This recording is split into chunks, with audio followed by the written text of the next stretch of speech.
All right, so we made it to Staten Island. We're seeing 65 Cedarcliff.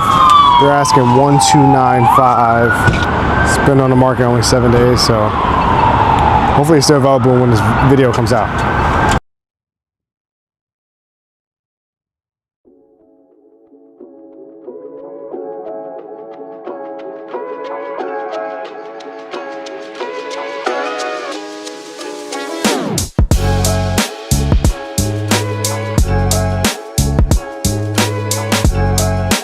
All right, guys, so we made it to 65 Cedarcliff Road in Grimesdale section, Staten Island. It's like a little hill to get up. I actually like the front facade of the house, and of course, while we're filming, someone is doing some landscaping across the way.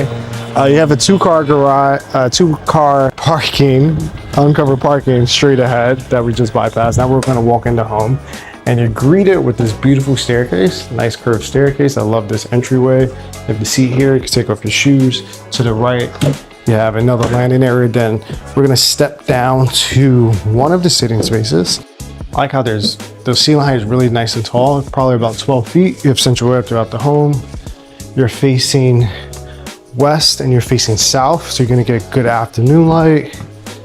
It feels really homey. The owner's actually been here for 40 plus years in this house, and they did an extension. I'm going to show you where they did the extension, but this is the sitting area. Now we're going to head up.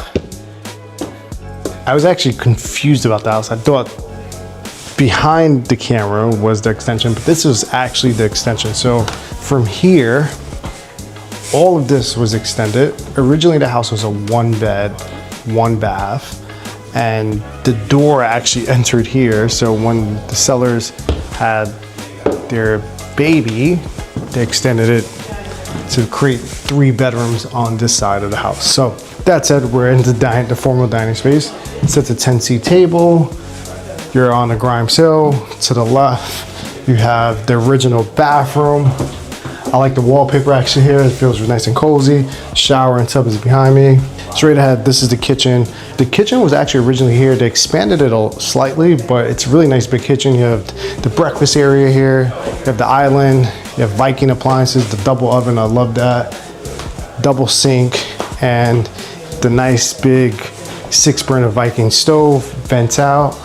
You do have, to the right of us, you do have the outdoor area. You do have this patio, and they have the outdoor grill. So the downside of the extension, they lost a lot of the backyard space because they had a front yard prior. So you can actually see the extension here, where you now enter and upstairs. And well, you'll see in a bit when we go upstairs. Let's check out the bedroom, which is right off of the kitchen. I actually like the French doors that they had. It lets in all of the light on this level. All right, so this is the 4th bedroom. So there's only 1 bedroom on this floor. They currently used it as a separate sitting area, office.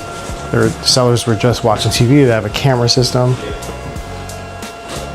And let's actually, before we head upstairs, let's actually show you guys the basement. The basement is off to the right.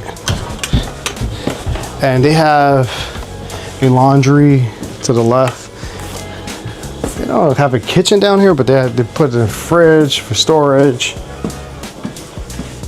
Oh, they have a separate sitting area. This is all storage. This is actually really nice. You could be like, this is like a separate apartment almost.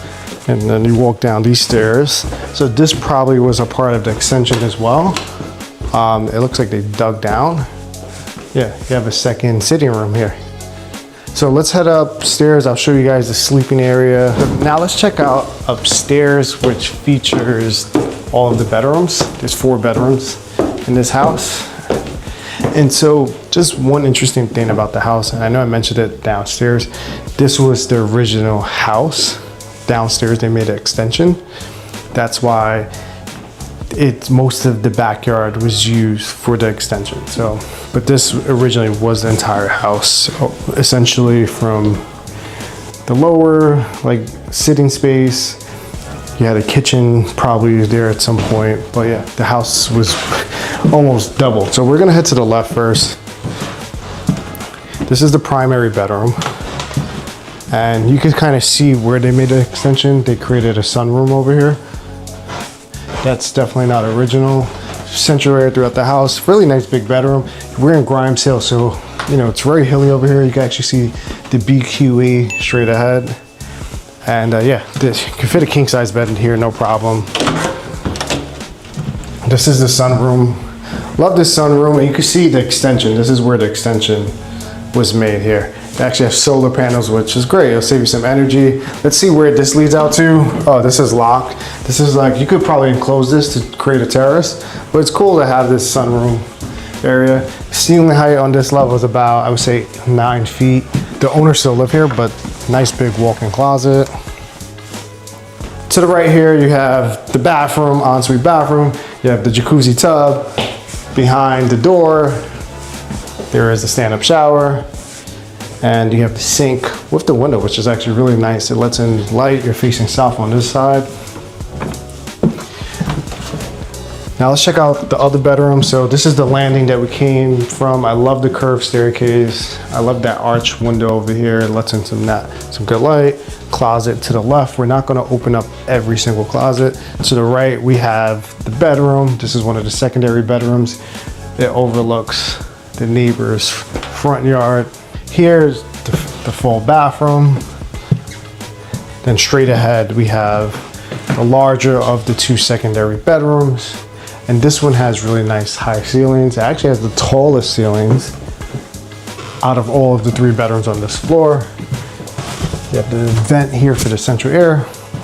Now we'll go over the financials in a second of how you can actually afford this home. So we almost forgot to film this part. So 465 Cedarcliff Road, we're gonna go based on 20% down. The asking price is $1,295,000. 20% down is around $260,000. You want a budget, let's call it 4% for closing costs, which is around $52,000. And your total out of pocket gonna be around $311,000. Your monthly payment is gonna be around $8,000, and that's inclusive of $1,000 per month for property taxes and around $430 for your homeowner's insurance. Let me know in the comments what you guys think of that one. And yeah, thanks for watching this video if you made it this far.